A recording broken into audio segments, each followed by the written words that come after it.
Bonsoir, jeudi 9 février 2023. Alors là, nous allons pas en France, nous changeons de destination. Attention, mesdames et messieurs, attachez vos ceintures.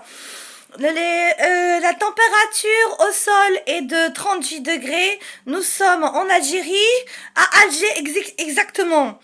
Je parle de ça parce que je vais chanter Cheb Khaled. Ma chanson préférée qui est Sahab el Barod qui parle de la guerre d'Algérie. Ouais. Sahab el Barod, ça veut dire les hommes à la carabine. Alors c'est pas des quand il dit les hommes à la carabine, bien sûr, c'est pas des meurtriers, c'est des combattants du maquis. Bien sûr, ceux qui savent, pas les jeunes ne connaissent pas ce qui s'est passé dans la guerre d'Algérie. Et moi, j'ai fait partie, pourquoi je connais l'arabe? J'ai parfaitement, oui. Et puis je connais aussi l'arabe littéraire, je connais le qatari, puisque j'ai fait des missions au Qatar aussi, vous le savez très bien. C'est que j'étais agent secret à la CIA avant 1962, c'est-à-dire en 1962 pour ceux qui connaissent, c'est la date de l'indépendance de l'Algérie quand les Algériens ont foutu dehors, j'ai rien contre les Français, hein, mais les colonisateurs français qui les torturaient. Voilà. Et notre mission, c'était de se faire évader. Tous les gens que torturaient, notamment le grand général Ossarès, tapez tribunal général Ossarès sur YouTube et vous allez voir que je dis pas n'importe quoi. Ça dure même pas 3 minutes. Hein. Où il a avoué, donc c'est vrai ce que je dis, je l'ai vu torturer devant moi des gens. Innocents bien sûr qui n'étaient pas des soldats, mais il a réussi à avoir pas un jour de prison, parce qu'il avait bien sûr des millions et que j'ai déjà dit que le code pénal s'achète et qu'il avait un avocat qui valait des millions. Et bien sûr l'excuse qui a été mise dans cette affaire du tribunal pour pas qu'il ait un jour de prison, c'est que soi-disant c'était des crimes de guerre. Alors excusez-moi, des crimes de guerre, j'ai déjà dit, c'est des soldats contre des soldats. Or là, j'ai même des photos qui le prouvent, de tortures horribles, puisque ça faisait partie de mon métier, où c'est des gens pieds nus, sans armes, qui sont torturés, ligotés, etc. Je vais pas rentrer dans les détails, sinon vous allez vomir, c'était de la torture atroce. Donc, il a avoué, il est franc, j'avoue que sa franchise. Le général Ossarès, il n'y a pas que lui, bien sûr que ses soldats le faisaient aussi, puisqu'il les autorisait, lui et tous les soldats, des centaines et des centaines de soldats français, torturés régulièrement les innocents Algériens martyrs qui demandaient juste la libération de l'Algérie. Alors, il y en a qui m'ont dit... ça me fait rire aussi, je trouve ça tellement ridicule. Des propres Algériens, hein, des fois, même pas des Français, qui me disent « Oui, mais l'Algérie se portait mieux quand la France était là-bas. » Je leur dis pourquoi. Et leur argument, à la con, qui dit que c'est parce que l'Algérie a construit des écoles. Effectivement, la France a construit des écoles. Effectivement, elle a construit des beaux établissements. Mais je veux dire, c'est bien de construire des écoles, des établissements, des beaux temples, etc. Mais à côté de ça, il y avait l'horreur des tortures. Donc entre construire des beaux établissements et apprendre le français aux élèves arabes qui connaissaient pas le français, ça n'explique pas, je veux dire, il y a jour et nuit là. Ça n'explique pas les tortures et des milliers et des milliers de tortures et aussi des centaines et des centaines de viols des soldats ainsi que du général Ossarès qui l'a avoué. Il est franc, j'admire sa franchise. Hein. Au tribunal, hein, que c'était normal et que c'était pas de sa faute parce que c'était la mode, le viol des Algériennes mariées avec des enfants. Et aussi que c'était normal la torture, que les choses ont changé, maintenant c'est pas normal la torture, mais que avant dans les mœurs en fait c'était normal, donc c'était pas de sa faute. Et le tribunal de maintenant, hein, de 2021, de l'année dernière, a accepté cet argument. Oui, parce que c'était la mode avant de torturer.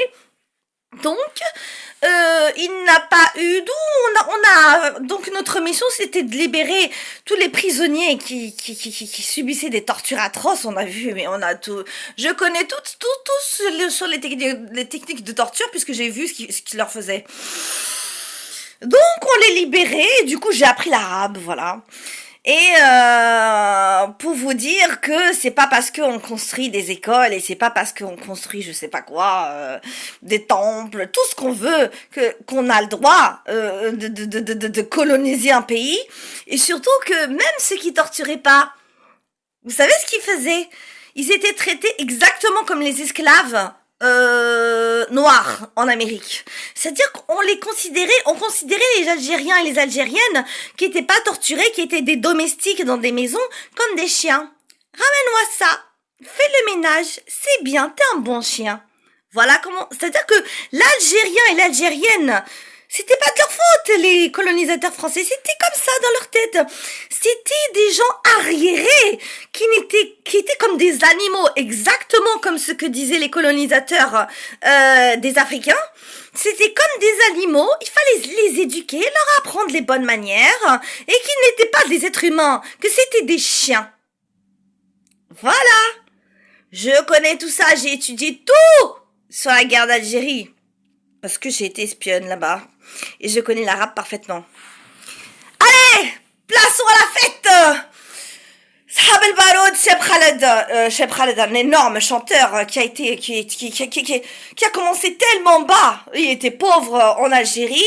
Grâce à sa voix extraordinaire et à ses émotions, il n'y avait pas que la voix, tout ce qu'il ressentait. Je veux dire, un chanteur, il n'y a pas que la voix qui compte, il y a ce qui fait ressentir aussi. Il s'est fait connaître mondialement. Qui ne connaît pas Cheb Khaled? Je veux dire, il est connu en Amérique, il est connu en Angleterre, il est connu partout. Alors qu'il vient d'un milieu pauvre, où il a commencé de rien. Comme quoi, tout est possible. Le talent! Ça s'achète pas le talent.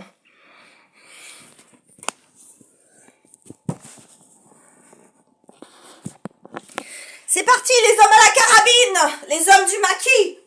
Ouais. Vive l'Algérie indépendante, qu'elle soit miséreuse ou pas miséreuse, ce n'est pas votre problème, les colonisateurs français, de vous mêler de vos affaires des gens et de traiter les Algériens comme des esclaves et de les torturer pour après se donner bonne conscience en disant « Oh, on a construit des écoles, allez vous faire foutre !»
Belize, رايحة للباريس، رايحة للباريس، لا باسبور لا دوفيس، جاية من باريس، جاية من باريس، جاية من باريس، سي بون سي باريس.